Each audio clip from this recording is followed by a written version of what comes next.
दोस्तों, दम है तो धनतेरस के किसी भी दिन इस पौधे को जड़ सहित उखाड़ करके ले आना। आपकी तत्काल गरीबी मिट जाएगी। अगर गरीबी ना मिटे तो मुझे बताना।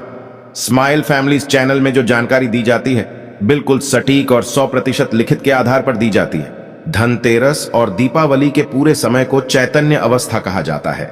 धनतेरस के पूरे समय को जागृत अवस्था कहा जाता है। इस समय भगवान धन्वंतरी पूर्ण रूप से अपनी शक्ति के साथ जागृत अवस्था में होते हैं और माता लक्ष्मी हमारे पृथ्वी लोक पर इस धरा पर पूर्ण रूप से आती है। इसलिए मां लक्ष्मी के आने के कारण 5 दिनों तक हर प्रकार के पेड़ पौधे जीव जंतु में जागृत अवस्था होने के कारण अर्थात माता के आने के कारण ये सब जागृत अवस्था में हो जाते हैं, चैतन्य हो जाते हैं और ये अपना प्रभाव जितने भी पेड़ पौधे जड़ी बूटी हैं ये तत्काल दिखाते हैं। दोस्तों, पेड़ पौधों में ऊर्जा होती है, इसलिए पेड़ पौधे हमारे लिए परम पूजनीय है। हमारे हिंदू धर्म में हम पेड़ पौधों की पूजा करते हैं। जैसे कि आपने देखा होगा, जो माताएं बहनें होती हैं वट सावित्री का व्रत रखती है और पीपल की पूजा करती है, बरगद की पूजा भी करती है। अब बरगद की पूजा क्यों करते हैं? क्योंकि हमारे पुराणों में पेड़ पौधों को अध्यात्म का देवता कहा गया है। पेड़ पौधों में देवी देवताओं के अंश बसते हैं, देवी देवताओं के प्राण बसते हैं, इसलिए हमें पेड़ पौधों की पूजा करनी चाहिए। देखिए, जो पेड़ पौधे हैं हमें मुफ्त में प्राण वायु प्रदान करते हैं। पेड़ पौधों से ये सारे चराचरी जितने भी सारी दुनिया चल रही है कैसे चल रही है, जैसे कि समय में बारिश का होना, वातावरण को संतुलन बनाए रखना, ये सब पेड़ पौधों के कारण ही हो पा रहा है। तो धनतेरस के समय में, रात के समय में ऐसा कौन सा पौधा है जिसे उखाड़ करके लाना है, जिससे आपकी गरीबी तत्काल मिटेगी? मैं आप लोगों को जबरदस्त चमत्कारी पौधे के बारे में बताऊंगा। वीडियो में आगे बढ़ने से पहले, जानकारी बताने से पहले, अगर आज की वीडियो मिस कर दी तो फिर बाद में आपको रोना ही पड़ेगा, पछताना पड़ेगा, क्योंकि धनतेरस पर्व ही एक ऐसा समय होता है जिस समय में पेड़ पौधे जड़ी बूटी पूर्ण रूप से जागृत अवस्था में होती है। और मैं हर दिन वीडियो में बताता हूं कि जागृत चीज ही हमेशा प्रभाव दिखाती है। उसमें चैतन्य होना जरूरी है, उसमें प्राण डालना, शक्ति डालना जरूरी होता है, क्योंकि भगवान धन्वंतरी को जड़ी बूटी के देवता कहा जाता है, धन के देवता कहा जाता है, आयुर्वेद का देवता इन्हें खास तौर पर माना जाता है। दोस्तों, आगे बढ़ने से पहले कमेंट बॉक्स में अपनी राशि भी डाल दीजिएगा। यदि हमारे पास कोई उपाय होगा तो वह आकर हम आपके कमेंट के रिप्लाई में बता देंगे। राशि के अनुसार उपाय करने से लाभ ही लाभ मिलता है। दोस्तों, धनतेरस के समय में कोई भी पौधे को लाते हैं तो आपको मंत्र जाप करने की जरूरत नहीं पड़ती, उसे सिद्ध करने की जरूरत नहीं पड़ती। वो पेड़ पौधे स्वयं धनतेरस के समय में भगवान धन्वंतरी के होने के कारण, दीपावली का पर्व होने के कारण स्वयं सिद्ध हो जाते हैं। बस धनतेरस के समय में इन पेड़ पौधों को आपको अपने घर में लाना चाहिए। तो कौन से ऐसे पौधे हैं जिस पौधे को घर में लाने से व्यक्ति की गरीबी मिटती है, दुर्भाग्य दूर होता है? इस वीडियो में मैं आप लोगों को सारी जानकारी विस्तार से बताऊंगा। अगर आप भी माता लक्ष्मी के सच्चे भक्त हैं तो वीडियो को लाइक कर चैनल को सब्सक्राइब जरूर करना। कमेंट बॉक्स में जय माता दी जरूर लिखना। आइए इस वीडियो में जानते हैं कौन से पौधे को हमें धनतेरस के समय में लाना चाहिए। प्रथम पौधा है सहदेवी। अभी मैं आप लोगों को सहदेवी की जानकारी बता रहा हूं, ध्यान से सुनना। देखिए, सहदेवी जो है, अगर आपको किसी भी प्रकार की, जैसे कि दैहिक, दैविक और शारीरिक किसी भी प्रकार का कष्ट है, आप चाहते हैं इसे तत्काल दूर करना, तो रामबाण से भी अमोघ ये तीव्र रूप से काम करता है। सहदेवी का पौधा दैहिक, दैविक और भौतिक ये सभी प्रकार के कष्टों को तत्काल दूर करती है। तंत्र शक्ति एवं, ध्यान से सुनना, तंत्र शक्ति एवं भौतिक सुखों को प्रदान करने के कारण इस पौधे का नाम देवी पद से प्राप्त मिला है। इसे सहदेवी कहा जाता है। ये सभी वनस्पतियों की देवी है, मां है, इसलिए इस पौधे को सहदेवी कहा जाता है। अगर आपको समझ में नहीं आ रहा है सहदेवी का पौधा कैसा होता है, तो इस प्रकार से हमारी वीडियो में देख लीजिए। इसी को कहते हैं सहदेवी का पौधा। अगर आप गांव में रहते हैं तो बहुत ही आसानी से ये पौधे देखने को मिल जाते हैं। शहर में रहते हैं तो कई जगह जो बंजर जमीन रहती है, जहां पर खेती वगैरह नहीं होती, वहां पर ये पौधे बिना उगाए ही उग जाते हैं। धनतेरस में आप कहीं भी ग्रामीण इलाकों में रहते हैं, खेती खलियानी में चले जाइए, या फिर जो नहर वगैरह होती है, या फिर जो नदी के किनारे, वहां पर ये पौधे बहुत ही आसानी से मिल जाते हैं। शहर में रहते हैं तो फिर भी ये ढूंढने से मिल जाते हैं। नदियों के तट पर भी बिना उगाए ही उगे होते हैं। तो आइए मैं आप लोगों को इसके लाने के फायदे बताना चाहूंगा और इसे कितने टाइम लाना चाहिए ये भी मैं आप लोगों को बताऊंगा। तो देखिए, हमारे धर्मशास्त्र कहते हैं तुलसी के साथ गमले में इस पौधे को लगाने से बगल में तुलसी का पौधा लगाइए और तुलसी के बगल में गमले के साथ में इस पौधे को लगाइए। और अगर तुलसी के साथ इस पौधे को अपने घर में लगा करके पूजा अर्चना करते हैं तो सभी प्रकार की अलौकिक सुखों की प्राप्ति होती है। इससे भगवान धन्वंतरी प्रसन्न होते हैं। तुलसी के पौधे के साथ इसे लगा देते हैं तो फिर इसके जो प्रभाव है कई गुना बढ़ जाते हैं, क्योंकि इस पौधे को साक्षात मां दुर्गा का स्वरूप माना जाता है, इसलिए इसे देवी पद प्राप्त है। ये सभी प्रकार की बीमारियों को दूर करने में समर्थवान है। ये सभी प्रकार की सिद्धियों को देने वाली कही गई है। कभी इसके बारे में मैं आप लोगों को जो पुराणों में जानकारी लिखी है, जैसे कि हमारी वनस्पति शास्त्र है, इसमें जानकारी लिखी है, हमारे तंत्र जो बुक है उसमें जानकारी लिखी है, उसके बारे में मैं आप लोगों को अच्छे से वीडियो बना करके बता दूंगा। तो चलिए मैं आप लोगों को इसके अनगिनत एवं चमत्कारिक प्रयोग बताने का प्रयास करूंगा।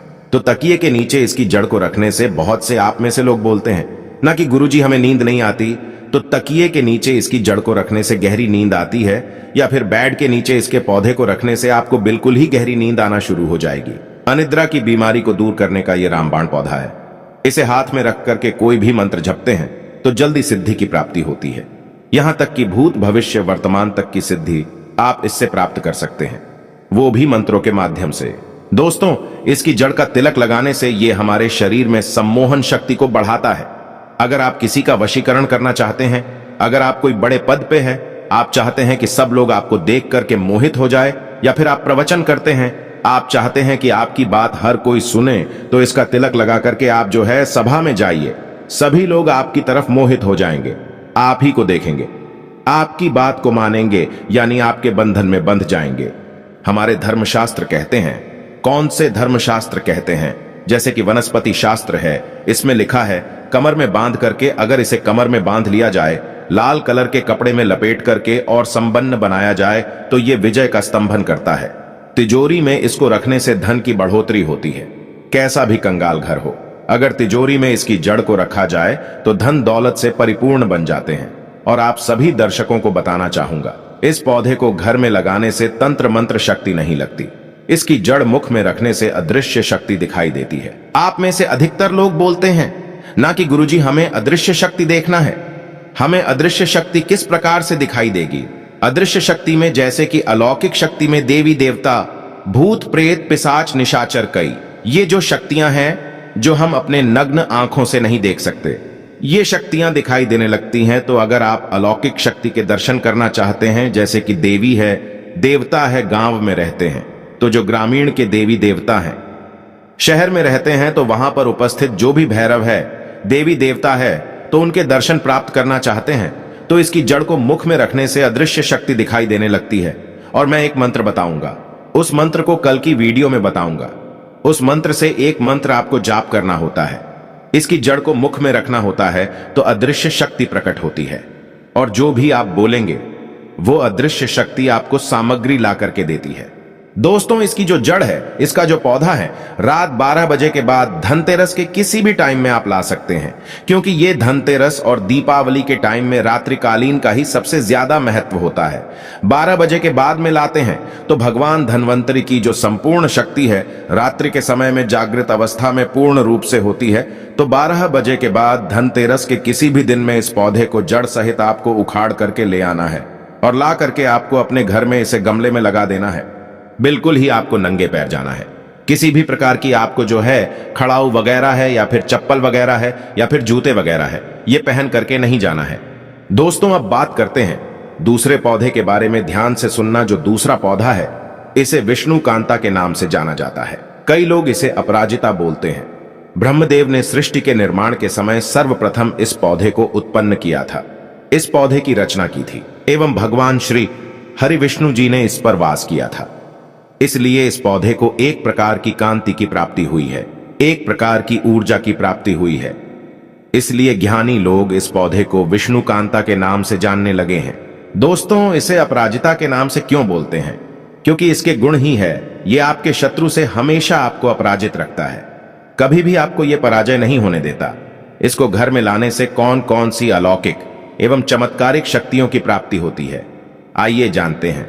देखिए, इसे मुख में दबा करके अगर आप अपने शत्रु से लड़ने के लिए जाते हैं अगर सैन्य वर्ग के हैं, जैसे कि सेना वर्ग के हैं, और आप शत्रु से लड़ने के लिए जाते हैं तो यह शत्रु को पराजित करता है। या फिर आपको कोई शत्रु अनावश्यक तंत्र बाधा करते हैं, परेशान करते हैं, तो उसकी जड़ को भी मुख में दबा करके रखने से आपके शत्रु पराजित हो जाते हैं।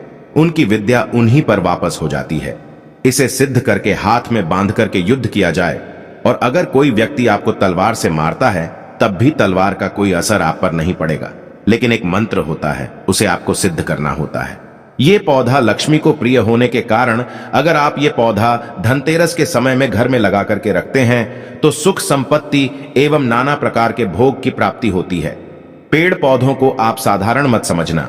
ये जो पौधा है विष्णुकांता, जिसे हम अपराजिता बोलते हैं, ये साक्षात मां लक्ष्मी का स्वरूप है। इसमें स्वयं लक्ष्मी जी बसती हैं। धनतेरस में इस पौधे को घर में लगाने से जैसे जैसे इस पौधे में वृद्धि होती है, जैसे जैसे इस पौधे का आकार बढ़ता है, जैसे जैसे इस पौधे में फूल फल आते हैं, वैसे वैसे व्यक्ति के घर में धन धान्य की प्राप्ति होती है, व्यक्ति के घर में धन दौलत की बढ़ोतरी होती है। दोस्तों, इस पौधे के पुष्प धनतेरस के दिन ध्यान से सुनिएगा। इस पौधे के पुष्प धनतेरस के दिन भगवान धन्वंतरी को चढ़ाने से सभी प्रकार की सिद्धि एवं भोगों की प्राप्ति होती है। अगर आप चाहते हैं आपको सभी प्रकार के भोगों की प्राप्ति हो जाए, सभी प्रकार की सिद्धियों की प्राप्ति हो जाए, तो धनतेरस के दिन इस पौधे के सफेद कलर के पुष्प भगवान धन्वंतरी को चढ़ा देना। हम 101% गारंटी आपको देते हैं। इसके पुष्प चढ़ाने के बाद भगवान धन्वंतरी आपसे प्रसन्न हो जाएगी और आपको सभी प्रकार के अलौकिक सुख प्रदान करेंगे, सभी प्रकार के आपके मनोरथ को पूर्ण करेंगे, सभी प्रकार की आपकी जो कामना है उस कामना को सिद्ध करेंगे। ये पौधा धनतेरस में सूर्य उदय से पहले लाना होता है। इस पौधे को धनतेरस के समय में सूर्य उदय से पहले लाने का विधान है। तो दोनों पौधे लाने से पहले हमने आज की इस वीडियो में 2 पौधे बताए हैं, चमत्कारी पौधे। ये दोनों पौधे धनतेरस के समय में आप किसी भी दिन ला सकते हैं। तो ये दोनों पौधे लाने से पहले उन्हें अक्षत धूप दिखाकर कि आपको इसे अपने साथ चलने की प्रार्थना करनी है। इन्हें निमंत्रण देने की कोई जरूरत नहीं है। धनतेरस के समय में आप किसी भी टाइम में ला सकते हैं। बस आपको निमंत्रण इस प्रकार से देना है, आपको धूप रख लेना है, अक्षत रख लेना है, और आपको प्रार्थना करना है कि हे औषधि महाराज, मैं आपको इस कार्य हेतु ले जाने आया हूं, या फिर आप हे देवी माता, मैं आपको इस कार्य के लिए लेने आया हूं। इस प्रकार से आपको प्रार्थना बोलनी है। गरीबी मिटानी है तो गरीबी बोल सकते हैं। दोस्तों, आप चाहते हैं कि आपके घर में सुख संपत्ति धन वैभव की प्राप्ति हो, तो इस पौधे को बोल सकते हैं कि हे वृक्ष, या फिर हे औषधि महाराज, हे धन्वंतरी भगवान, या फिर हे माता, मैं आपको अपने घर में अलौकिक सुखों की प्राप्ति हेतु ले जाने आया हूं। कृपया पूर्ण शक्ति के साथ आप मेरे साथ चले। इस प्रकार से प्रार्थना करते हुए आपको अक्षत चढ़ा देना है और वहां पर थोड़ी सी धूप दीप दिखा देना है। वहां पर एक दीपक जला देना है और प्रार्थना करते हुए जड़ सहित इस पौधे को उखाड़ करके ले आना और ला करके आपको दूसरे दिन अपने घर में गमले में इसे लगा लेना है।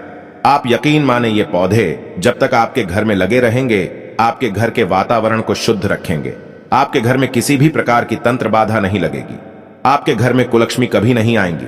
आपके घर में दुख तकलीफ एवं बार बार जो बीमारी होती है, घर परिवार के लोगों को जैसे वास्तु दोष लग जाता है या फिर किसी भी प्रकार का दोष लग जाते हैं, शनि दोष, राहु दोष, काल सर्प दोष आदि, तो बहुत सारी बीमारी, सभी प्रकार के दोषों से आपको बचाए रखने का काम करेंगे। आपकी आध्यात्मिक उन्नति होगी, आपकी प्रगति होगी। तो अगर आप भी अपने दुर्भाग्य को सौभाग्य में बदलना चाहते हैं तो धनतेरस के किसी भी दिन इन दोनों पौधों में से कोई एक पौधा अवश्य ले आइएगा और अपने घर में लगाएगा। आपकी अध्यात्म उन्नति होगी, आपकी प्रगति होगी। अगर आपको वीडियो अच्छी लगी तो वीडियो को लाइक कीजिए और स्माइल फैमिलीज चैनल को सब्सक्राइब करना ना भूलें। जय माता लक्ष्मी।